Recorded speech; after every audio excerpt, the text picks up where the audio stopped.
देखिए 1907 में जब क्वीन विक्टोरिया के 50 साल पूरे हुए भारत पे शासन के, तो उस समय सावरकर ने विरोध करते हुए मिठाई खाने से इनकार किया, वो तो अलग बात है। सबसे पहली बात 1907 में उन्होंने कहा वो 1857 प्रथम स्वातंत्र समर था।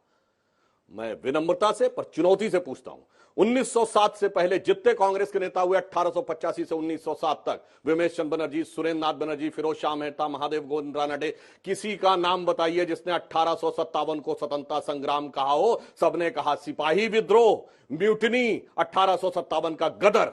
तो अगर स्वतंत्रता के भाव की अभिव्यक्ति सबसे पहले की तो वीर सावरकर ने, और वीर सावरकर भारत के स्वतंत्रता संग्राम के एकमात्र व्यक्ति हैं जिसको 2 जन्मों का कारावास मिला।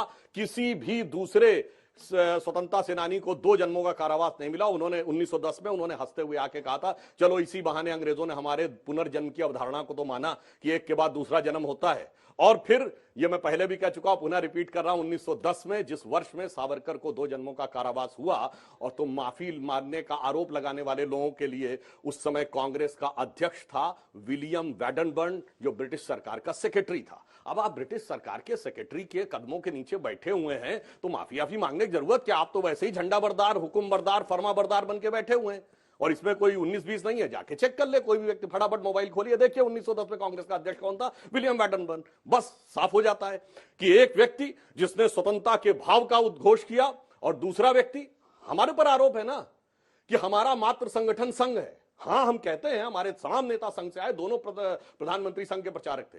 संघ के संस्थापक डॉक्टर केशवराव बलीराम हेडगेवार थे। मैं पूछना चाहता हूं, कांग्रेस का मात्र संगठन कौन?